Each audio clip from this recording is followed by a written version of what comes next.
off again the emptying of a tank, but it's a little bit different. So here we're gonna think about a tank, but this tank is gonna have like a bit of different geometry than the other one. So it's gonna have like a part that's gonna be kind of cone, not exactly cone, and then it's gonna have a part that is gonna be cylindrical. Okay. So what we aim at this problem is to resolve how this kind of tank would be emptying if we had some water or some fluid, whatever it is. So we want to know basically how the height of the water changes with time.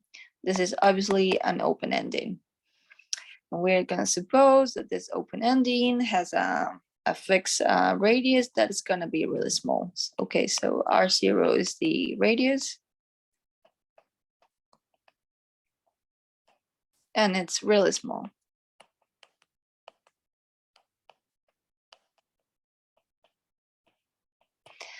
And also we're gonna suppose that the whole opening can be described by an angle that we're gonna call theta. And yeah, so we're gonna see how one could actually archive this a differential equation that describes the height of the liquid with respect to time in some kind of tank that has this very specific kind of geometry. So from the previous video, we saw that the velocity at a fluid in a tank, according to Torricelli's law, could be written like this. Okay, where it is the viscosity of the fluid. Kind of viscosity factor. In the case of water, this is 3/5. So well, we already have the velocity from Torricelli's principle.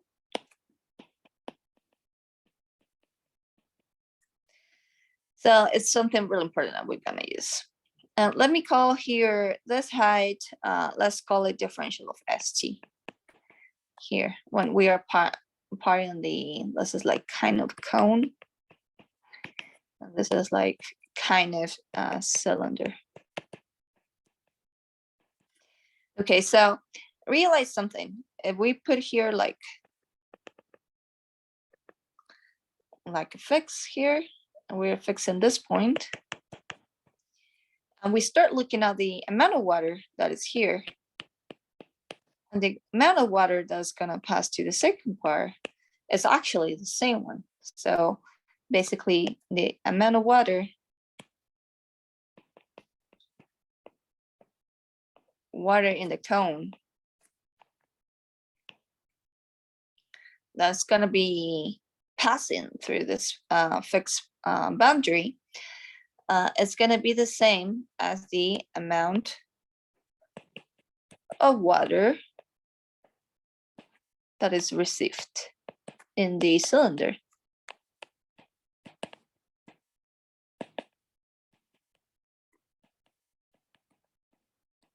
Okay, so basically means that the volume that comes out of the cylinder is gonna be the same as the differential of the volume that comes into the amount of volume that comes out of the cone is gonna be like the amount of volume that goes into the cylinder, but they have opposite signs because one is emptying. Let's say the emptying can be positive and the receiving is negative. Receiving fluid. It's usually the opposite, but it's okay. You can put the sign whatever. So if we fix the volume of the cone, what would be the differential of the volume of the water that is passing there? Well, actually, if we think about it, a cone is just basically like a section that it's a surface of a circle, and the height is going to be changing. Okay, but that height, we don't really know what it is. And actually, this circles here, this cross sections, are going to be changing in radius. So the radius is not going to be fixed, as you can see. It's actually descending. So this variation of this volume is going to be pi r squared, that depends on t, differential of h. And that would be the differential volume of the cone, where the r is actually changing with the time. And what would be the differential of the volume of the cylinder? Well, that's actually easier. It's actually the radius is constant, and it's going to be that r0. And there's going to be a differential of h. Actually, we call it s, so it's going to be a differential of st. Okay, and these two had to be equal, as we said, so equal with opposite sign.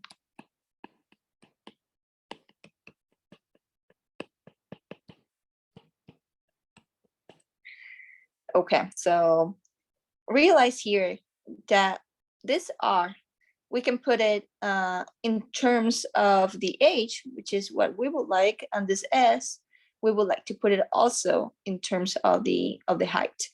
So let me show you how we can do that. So I'll copy this and go into the next page.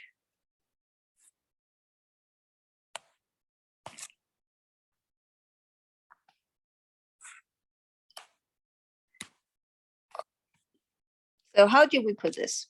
Well, realize that s and s, we have a velocity that we actually know is that the velocity of Torricelli's principle, and is related to h.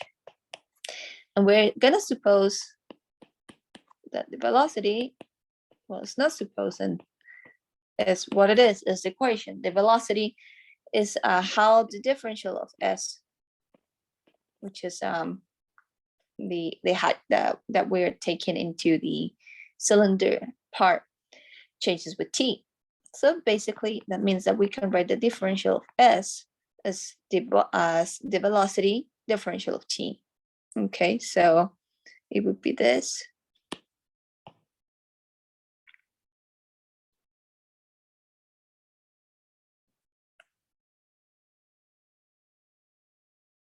Oops.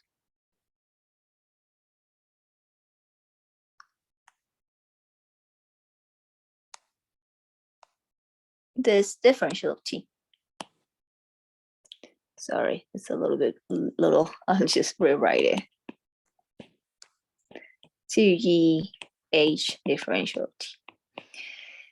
And how about for the cone? Well, for the cone part, we're gonna take the half. And well, realize that it's actually not really a cone. Because here we are precise. We have a little radius r0. If we suppose that r0 is really small, it's actually almost like supposing that we have 90-degree here triangle, and that we can apply the usual trigonometry that we know. So realize that this is theta half, and if we take the tangent of theta half, this will be exactly the radius that the cross section takes at any time. And if we suppose this prolongate, since that radius is kind of constant until it finishes the cylindrical part, this is going to be the height, total height. Okay, so basically the tangent of this angle is going to be R divided by H. This is a big approximation, okay?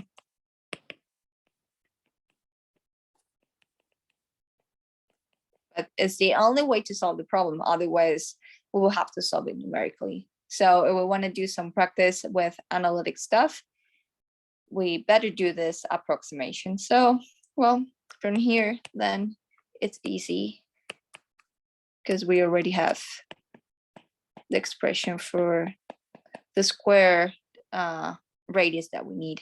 So all we need to do is like plug it into our equation. So if we plug this and we plug the differential of S, which are the things that we need, we'll get pi r squared, and now we say that we write it in terms of h squared, tangent square, differential of h, and this is going to be minus r0 square, differential of s. So here, well, the pi's can go away, and we can define the following factor, which is going to be lambda, and lambda is going to be r0 square, eta square root of 2g divided by the tangent square. Okay, I defined that constant. So if you define that constant, you realize that our equation now, it's only lambda h square root of h differential of t, differential of h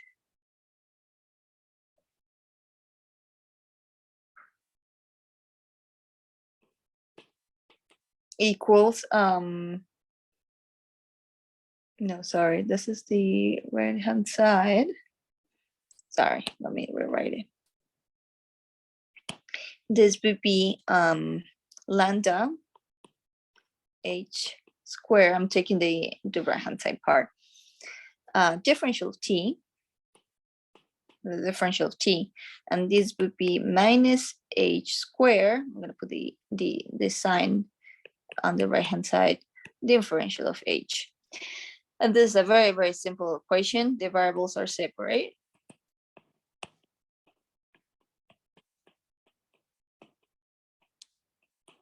So we can very easily integrate this.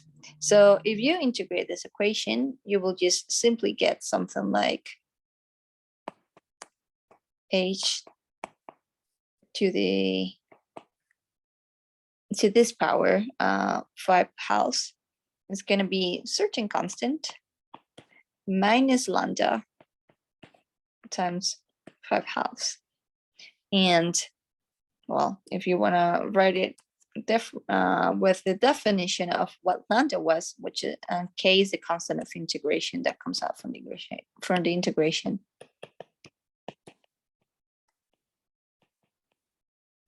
And h, depending on t, is going to be something like that k that we introduce. Lambda, we will write it with what it was, times t divided by square tangent of theta half.